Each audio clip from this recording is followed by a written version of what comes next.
ஐயா, இந்தியாவுல வாரிசு அரசியல தொடக்கி வச்சது இதே காங்கிரஸ் கட்சி. நாட்டுக்காக போராடிய ராணுவ வீரர்கள் செத்து போன பிறகு அவர்கள் சவ பட்டியல ஊழல் பண்ணியது இதே காங்கிரஸ் கட்சி. 500 பீரங்கி வாங்கினதுல ஊழல் பண்ணது இதே காங்கிரஸ் கட்சி. இதே கச்சத்தீவை இலங்கைக்கு தாரமாத்து கொடுத்தது இதே காங்கிரஸ் கட்சி. போபா தொழிற்சாலை ஊழல்ல சாம் மார்டின் தப்பிக்கப்பட்டது இதே காங்கிரஸ் கட்சி. இன்றைக்கு அத்தனைக்கும் மேற்பட்ட தமிழ்நாட்டைச் சேர்ந்த மீனவர்களை இலங்கை ராணுவம் சுட்டுக் கொண்டது காரணமாக இருந்தது இதே காங்கிரஸ் கட்சி. மதுரை மண்ணில் கால் வச்ச உடனே வாக்கு அரசியல் விஜயகாந்த் எம்ஜிஆரை பத்தி பேசுறது. மதுரை என்றாலே மீனாட்சி அம்மன் கோயில் மட்டும்தான் நடாப்பா, பராட்டாவும் சாண்டாவும் மட்டும்தான் நடாப்பா. அது மானம் கார்த்த மண், சங்கம் வைத்து தமிழ் வளர்த்த மண். அது தவறான தீர்ப்பு வழங்கியதற்காக தேரா மண்ணாக என்று நெஞ்சை பிடித்துக் கொண்டு இறந்து போன பாண்டிய நெடுஞ்செழியன் மண். அது அந்த பாண்டிய மன்னர்களை பத்தி பேசுறீங்களா? இல்ல.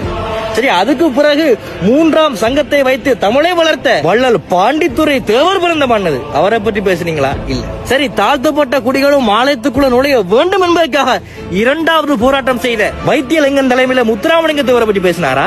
இல்லை. ஏன் அப்படி கதைத்தால் அது தேவேந்திர குல வேளாளருக்கு எதிராக போய்விடும், வாக்கு அங்கு அடிபற்றும். சரி, இமானுவேல் சேகரத்தை பற்றி பேசினாரா? அதுவும் இல்லை. இவர் இன்றைக்கு தலைவராக ஏற்றுக்கொண்ட மருதுபாண்டியர்கள், வேலுநாச்சியார், முத்துராமலிங்கத்தேவர் உட்பட அனைவரும் மதுரையை சார்ந்தவர்களே. இவர்கள் அனைவரையும் விட்டுவிட்டு எம்ஜிஆரை பற்றி பேசுறார். ஐயா, எம்ஜிஆருக்கும் மதுரைக்கு என்னடா சம்பந்தம்?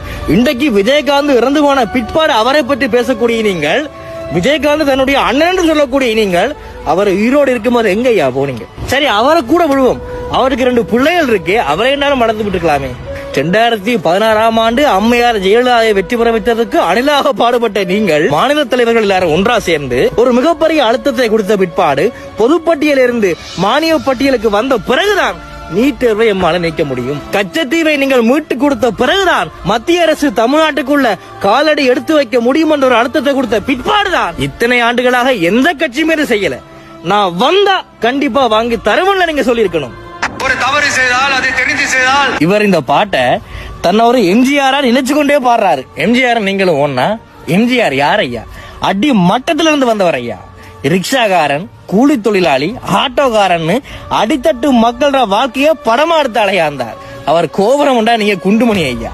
அவர் மலை கண்டா, நீங்க மடு ஐயா. இதே 1967 நல்லாட்சி கொடுத்த காமராஜை வீழ்த்தியது, இதே நல்ல அண்ணுவை வீழ்த்தியது இதே சினிமாக்காரர்கள் தான். கருணாநிதி, அண்ணாதுரை, ஜெயலலிதா, எம்ஜிஆர் சினிமாக்காரர்கள் தான். அம்பேத்கரை ஒரு கொள்கை தலைவராக ஏற்றுக்கொண்ட நீங்கள் ஆணவ படுகொலைகளை பற்றி பேச துப்பற்றவர்களானீர்கள். ஆகவே தயவு செய்து உலகத் தமிழர்கள் இந்த கூத்தாடி சினிமாக்காரர்களின் பின்னால் செல்லாமல் தமிழ் தேசியத்தின் பின்னால் ஒற்றுமையாக திரண்டு நிற்கும்படி நான் தாழ்மையாக கேட்டு நிற்கின்றேன். நன்றி, வணக்கம்.